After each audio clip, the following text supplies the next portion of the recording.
आज के बाबा के महावाक्य 19 जनवरी 2022 प्रातः मुरली ओम शांति बाप दादा मधुबन।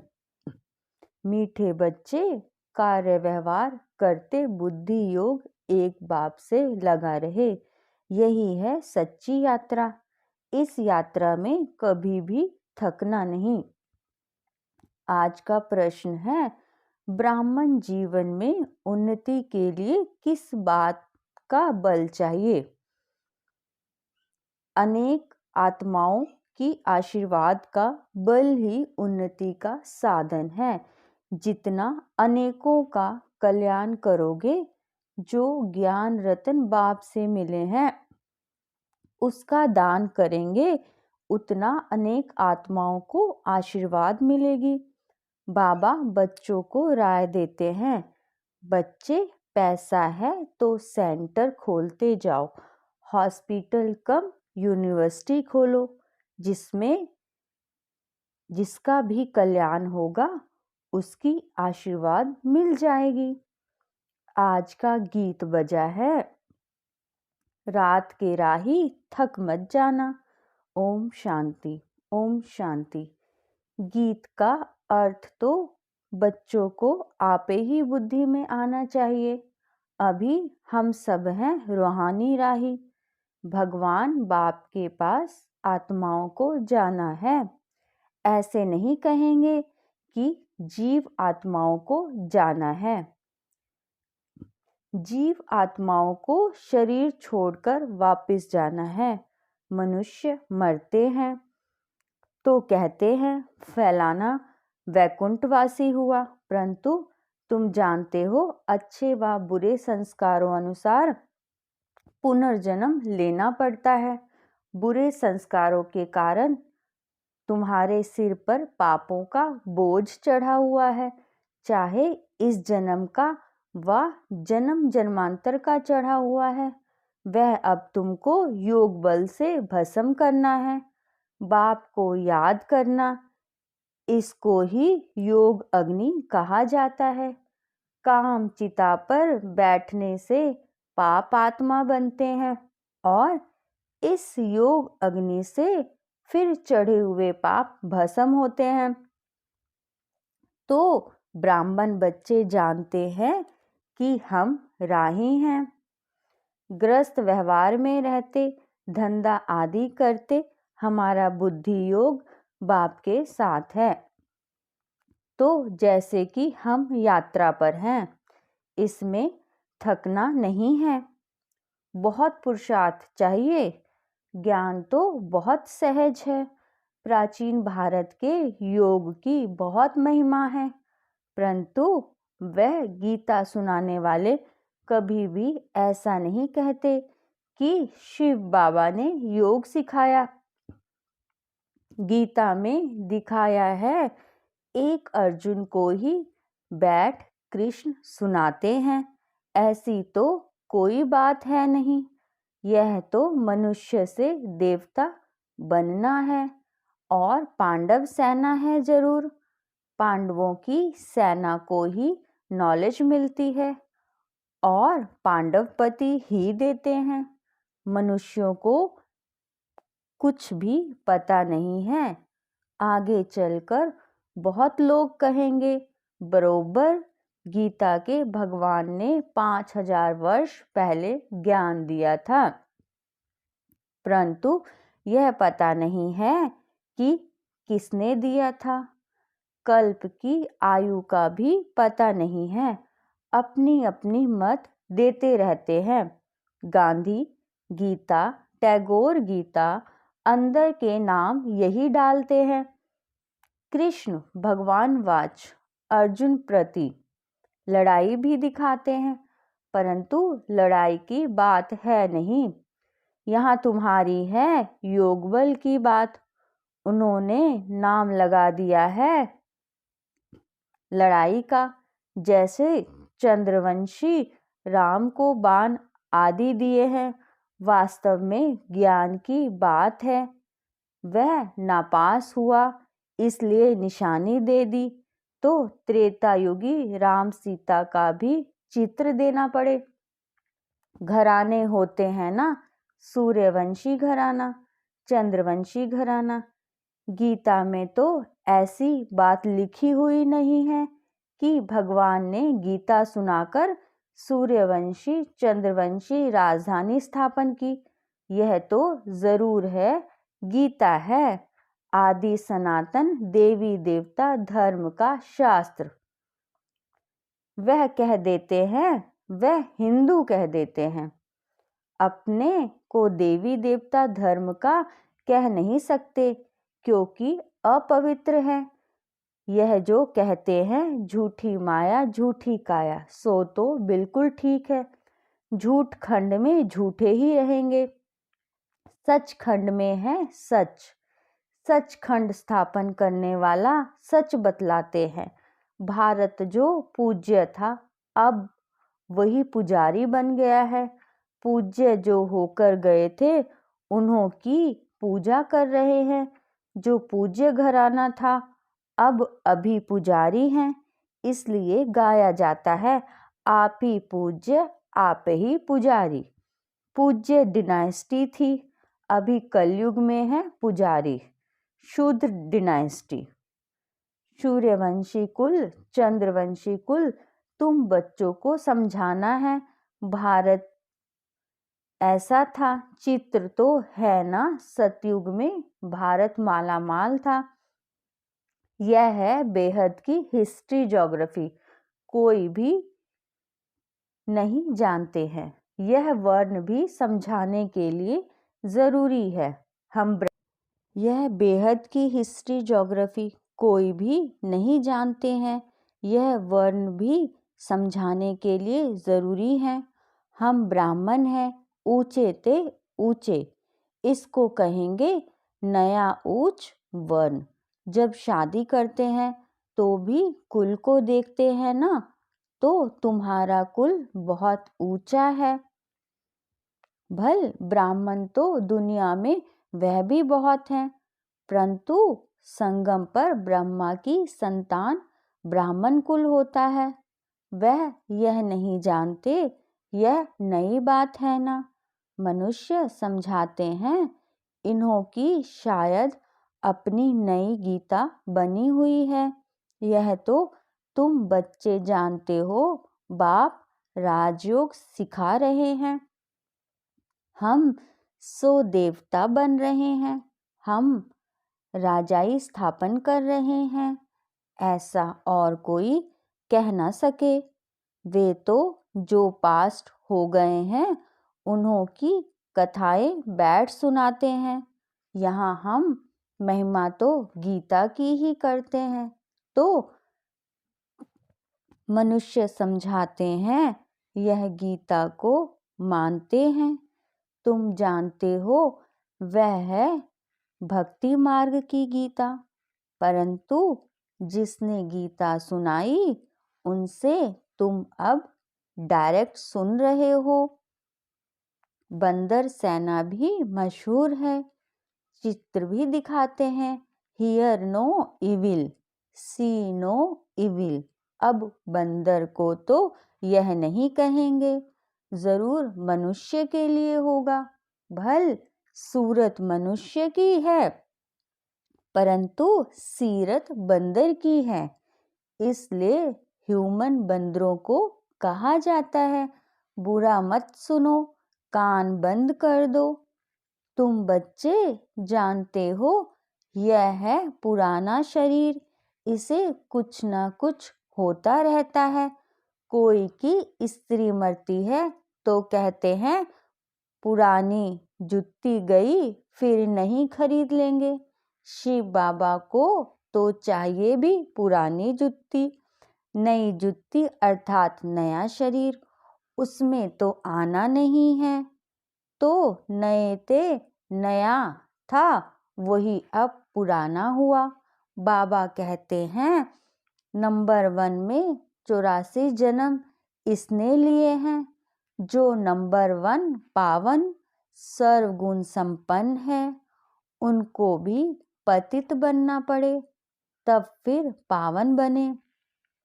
84 जन्मों का हिसाब है ना, आपे ही पूज्य। वही श्री नारायण जब खुद पुजारी बनते हैं तो नारायण की बैठ पूजा करते हैं। वंडर है ना। पिछाड़ी के जन्म में भी लक्ष्मी नारायण की पूजा करते थे, परंतु देखा लक्ष्मी दासी बन पांव दबा रही है तो वह अच्छा नहीं लगता, तो लक्ष्मी का चित्र उड़ाकर सिर्फ नारायण का रख दिया। वही आत्मा फिर पुजारी से पूज्य बनती है। तत्वम सिर्फ एक तो नहीं होगा ना। सतयुग में बच्चे पैदा होंगे तो वह भी प्रिंस प्रिंसेज होंगे ना।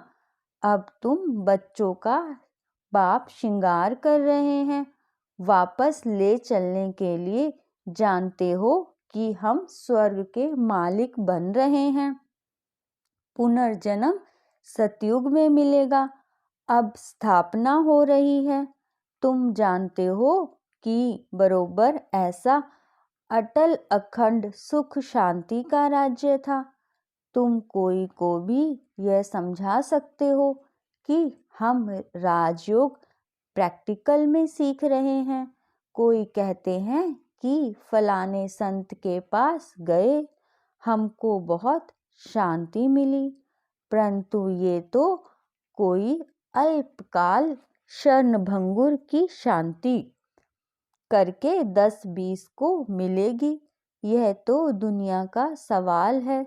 सच्ची सच्ची शांति तो सतयुग में ही रहती है। जो सयाने बच्चे हैं वह कल्प पहले मुआफिक अपना पुरुषार्थ कर रहे हैं। कई नई नई गोपिकाओं को घर बैठे एक बार ज्ञान मिलता है तो खुशी का पारा चढ़ जाता है। कल एक युगल बाबा के पास आया। बाबा ने समझाया, बच्चे तुम बाप से बेहद का वर्षा नहीं लेंगे। आधा कल्प नरक में गोते खाकर दुखी हुए हो, अब एक जन्म विच छोड़ नहीं सकते। स्वर्ग का मालिक बनने के लिए पवित्र नहीं बनेंगे। बोला है तो डिफिकल्ट।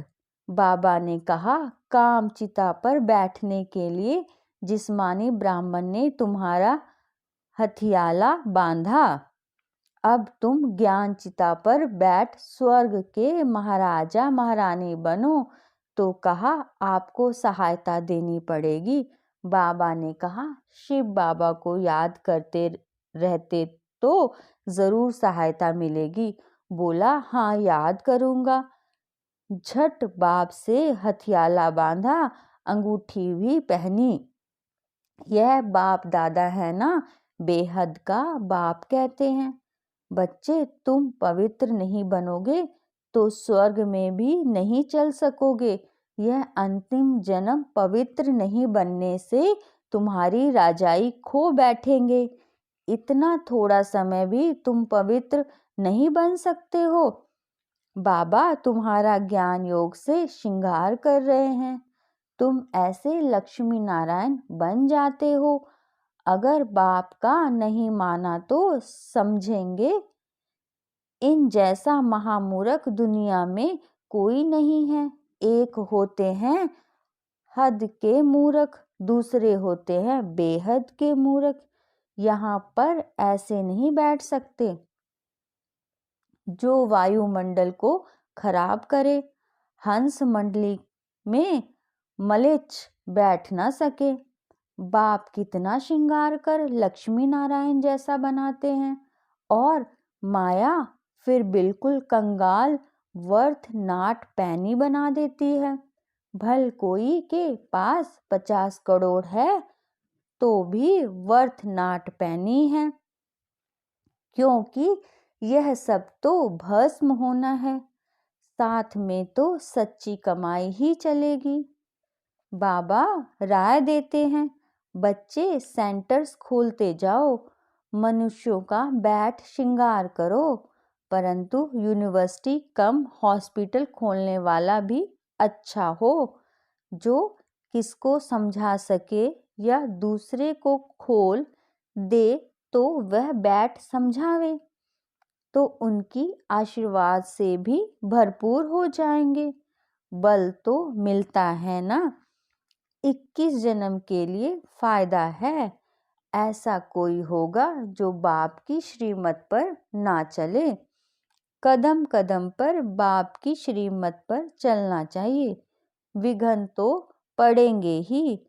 बांधेली गोपिकाओं पर कितने सितम होते हैं, इसमें निर्भय होना होता है। बाप की महिमा है, निर्भय निवैर, हमारा कोई से वैर नहीं। बाप श्रृंगार कराते हैं तो उनकी सर्विस स्वीकार करनी चाहिए। बाबा क्यों नहीं, हम आपकी श्रीमत पे चलेंगे। हमारा तो इसमें बहुत कल्याण है। हमारे पीछे बच्चों आदि का भी कल्याण है। हर एक को सच्ची यात्रा पर चलने का रास्ता बताना चाहिए। झगड़ा होगा, अबलाओं को सहन करना पड़ता है। नहीं मानते हैं तो समझो हमारे कुल का नहीं है। मेहनत करनी पड़ती है। कहाँ से हमारे कुल का निकल पड़े, फिर भल प्रजा लायक भी बने, औरों को भी प्रजा लायक बनावे। यह भी अच्छा। प्रजा भी तो बनानी है ना। मनुष्य से देवता बनाना, यह कार्य बाप के सिवा कोई कर नहीं सकता। तुम ब्राह्मण हो ऊंचते ऊंच, वह है नीचते नीच। तुम हंस वह बगुले, तो जरूर झगड़ा होगा, अत्याचार होंगे। माया रावण ने सबको बर्बाद कर दिया है। बाप आकर आबाद करते हैं, साल्वेंट बनाते हैं। पिछाड़ी में बादशाही तुम्हारी होगी। लड़ाई के बाद भारत मालामाल बनता है। वह तो जानते नहीं कि इस महाभारी लड़ाई के बाद ही भारत स्वर्ग बनता है। तो अब बच्चों को बहुत अच्छा पुरुषार्थ करना है। भाषण भी रिफाइन करना चाहिए। शंख ध्वनि करनी है, नहीं तो कहेंगे इनके पास शंख नहीं है। भल कमल फूल समान है, चक्र भी है परंतु शंख नहीं है। बाबा कहते, ज्ञानी तू आत्मा ही मुझे प्रिय है। गोपियां भी मुरली पर मस्त होती थी। कृष्ण ने तो मुरली नहीं सुनाई। यह है कृष्ण की आत्मा का अंतिम जन्म, जो चक्र लगाकर आई। अब इनको नॉलेज मिली है। तुम जानते हो यह है पुरानी दुनिया, इनको फारकती देनी है। अब तुम नई दुनिया के मालिक बन रहे हो। विनाश से पहले पुरानी दुनिया को फारकती देते हो, और फारकती नहीं देंगे तो नई दुनिया से योग भी नहीं लगेगा। रावणपुरी में 63 जन्म दुख भोगते हैं। अब इसको फारकती दे दो। देह सहित जो कुछ भी है इन सभी को फारकती दो। फिर तुम अकेली आत्मा बन मेरे पास आ जाएंगे। अच्छा, मीठे मीठे सकी लधे बच्चों प्रति माता पिता बाप दादा का याद प्यार और गुड मॉर्निंग। रूहानी बाप की रूहानी बच्चों को नमस्ते। हम रूहानी बच्चों की रूहानी बाप दादा को नमस्ते बाबा, नमस्ते बाबा, नमस्ते बाबा, शुक्रिया बाबा, शुक्रिया बाबा। धारणा के लिए मुख्य सार। ज्ञानी तू आत्मा बन शंख ध्वनि करनी है। हर एक को सच्ची यात्रा सिखलानी है। अपनी प्रजा तैयार करनी है।